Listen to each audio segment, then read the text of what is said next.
完全にさ透明なのよこれね。いや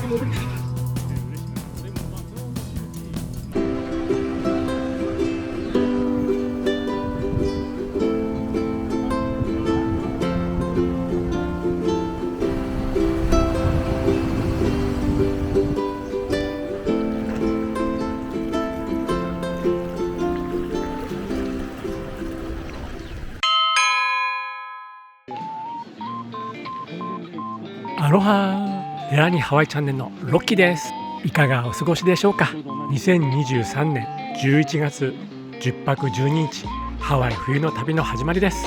ブラックフライデーに絡めてハワイに行ってきました。 JAL は出発24時間前からウェブチェックインができたので自宅でそれを済ませて空港へ来ました。この写真は自動チェックインを行う新キオスク端末です。ウェブチェックインを済ませておくとこのキオスク端末での一部必要な情報の入力作業が省けて手荷物タグも発行できます。羽田空港めっちゃ人増えてます。今回の旅は行きはエコノミークラスで帰りはフライト時間が少し長いのでプレミアムエコノミーを予約しています。行きは前回4月の時みたいに JAL 桜ラウンジが使えないので飛行機に乗る前に第3ターミナル4階にあるレストランショップ街の江戸小道で夕食をいただくことにしましたがどこも混んでました。4月の時よりも明らかに人が増えてますね。保安検査待ちの大行列です。並んでから気づいたんですが顔認証によるフェイスエクスプレスという入り口が別にあってそれを利用すればこの列に並ばずに済んだのに。ただしフェイスエクスプレスを利用するにはチェックインのタイミングで顔認証の登録をしておく必要があったみたいです。まだまだ利用者が少ないみたいでフェイスエクスプレスのレーンはガラガラでした。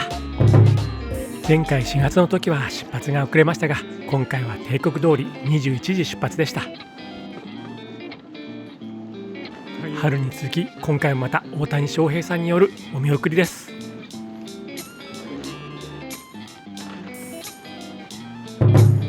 飛行機は今また戻りたかった場所ハワイオアフ島へと向かってます。あともう少しでホノルルのダニエル K 井上国際空港に到着です。到着しました。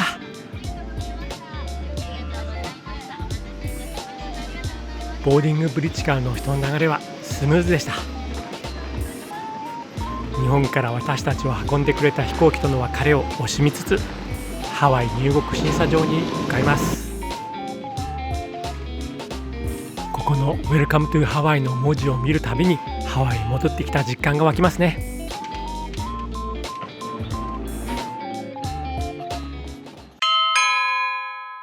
入国審査を終えて外へ出た時刻は日本時間の11月19日日曜日午前5時頃で現地ハワイ時間では11月18日土曜日午前10時頃になります。出口からレンタカーセンターまではスーツケースをゴロゴロしながら歩いて5分ぐらいでしたね。レンタカーセンター前交差点に到着です。目印は柱番号59番です。看板にもレンタカーセンターはこちらとの表記がありました。交差点を渡ってエスカレーターで2階に上がっていくと各社レンタカーデスクがあります。そのあたりの様子は以前の動画18でも紹介しています。今回も前回同様にハーツで車を予約しています。ハーツゴールドメンバーで予約済みなら目の前のレンタカーデスクに立ち寄らずに左手奥にあるハーツの案内板の方に進んでいきます。ハーツの案内板が見えてきました。今回は番号を確認する前にゴールドメンバーデスクに立ち寄ります。今回ハワイ滞在中にも妻が運転する予定なので聞いてみるとゴールドメンバーの場合ワイフの運転は手続き不要だよって言われました。Wife can drive automatic. ゴールドメンバーって登録無料なのに何かと便利だと感じてます。ハーツの案内板で車が置いてある番号を確認しいざ車のところへ。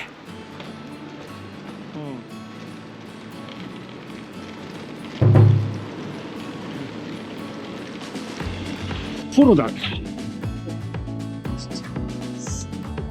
さらに完全にさ透明なのよこれね。いや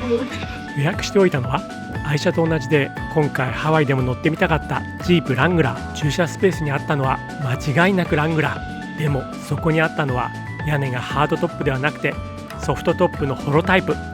そしてホロの窓は透明で外から中が丸見え状態。そこで妻が最悪と思わず言ってしまいました。荷台の窓がスモークガラスでこんなようなのを想像してたんですけどレンタカーを利用するときには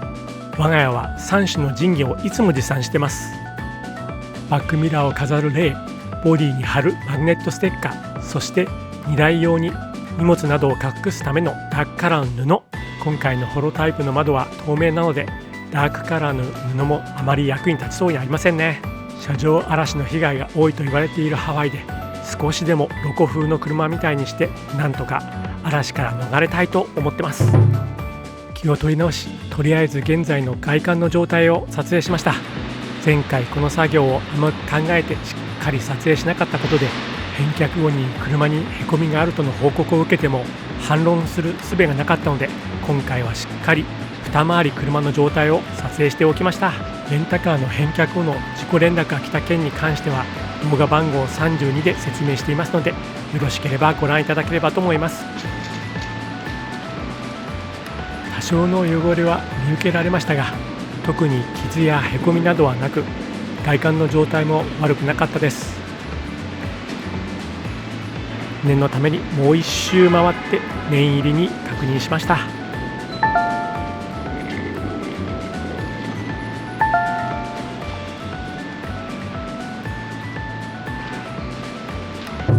とりあえずスーツケースを後ろの荷台に詰め込んで出発しようと思ったんですが、ここで問題が。実は今回の車はホロタイプで、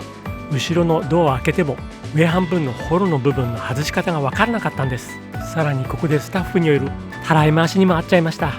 近くにいたスタッフはゴールドデスカウンターに行って聞いてみろって言うし、ゴールドデスカウンターのスタッフはあそこにいる別のスタッフに聞いてみてって言うし、最終的には最後に聞いてみた方に親切に教えてもらいましたけど、教えに来てくれたスタッフに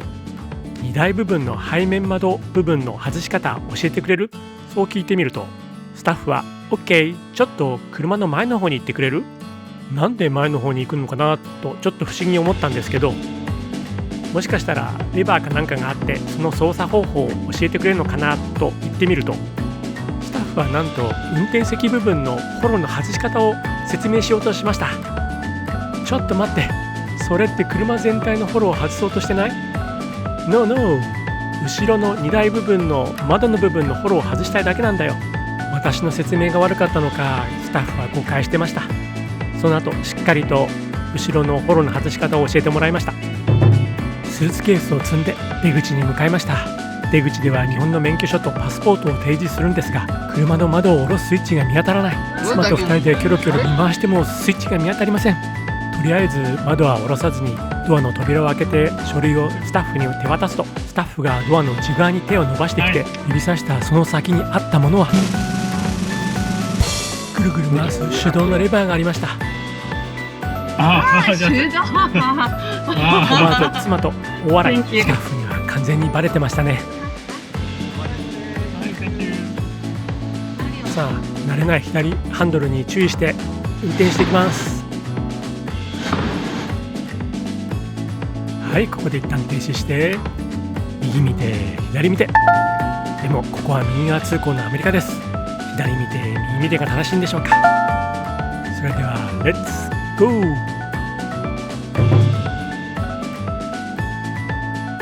ー。いつもは空港を出たらワイキキ方面に向かうことが多いんですが、今回は氷川へ向かうということでちょっと油断してました。こ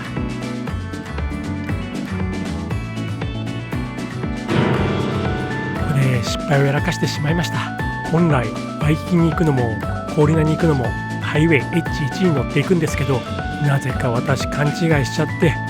違うルートを選んでしまいました。妻からハワイ到着後初のお小言をいただいてしまいました。ハワイの道を断然私より把握している妻曰く、ナビに頼ってばかりだから道を覚えられないのよってよく言われてます。返す言葉がありません。ナビをセットするため近くにあった IHOP というチェーンレストランの駐車場にお邪魔しました。ちなみに IHOP はカリフォルニア発祥のチェーンレストランで、店舗名の IHOP はインターナショナルハウスオブパンケーキから来ているそうです。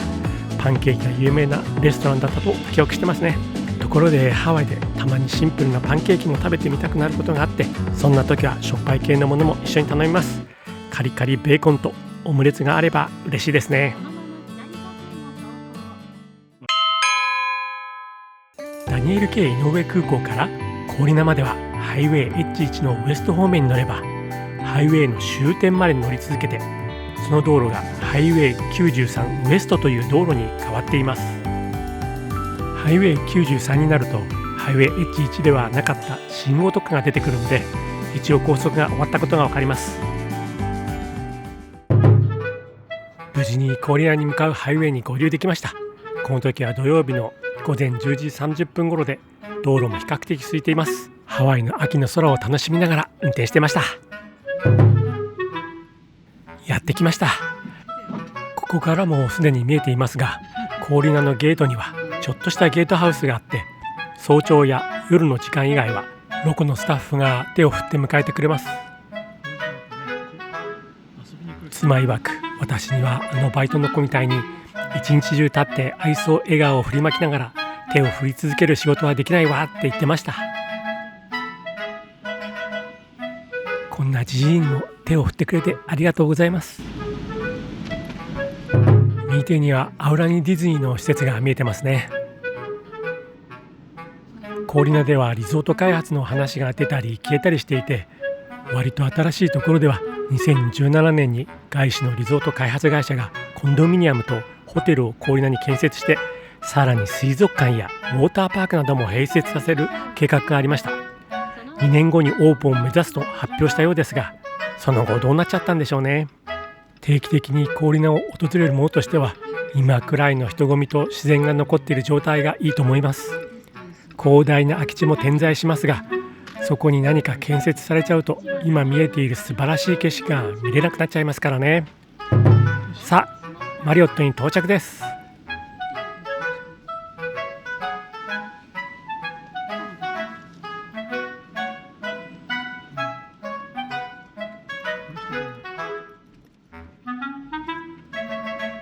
いつもはこの辺りでスタッフがチェックイン客のリストを持っていて名前を確認するんですけど、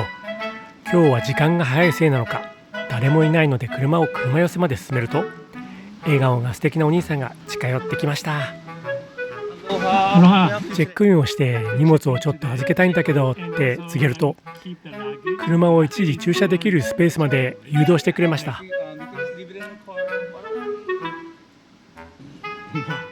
スタッフのお兄さんが誘導してくれたエリアは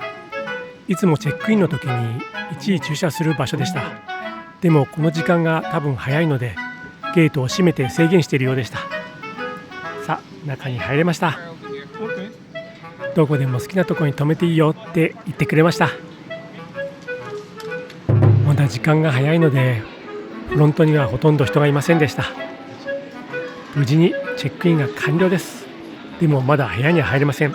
準備ができたらメールで部屋番号を通知してもらいます。次回はハワイ到着早々にアメリカ軍の守衛から ID チェックを受けたり、ビーチフロントの絶景レストランで海を眺めながら昼食を楽しんだ様子や、ブラックフライデーに備えてお店をいろいろ見て回り、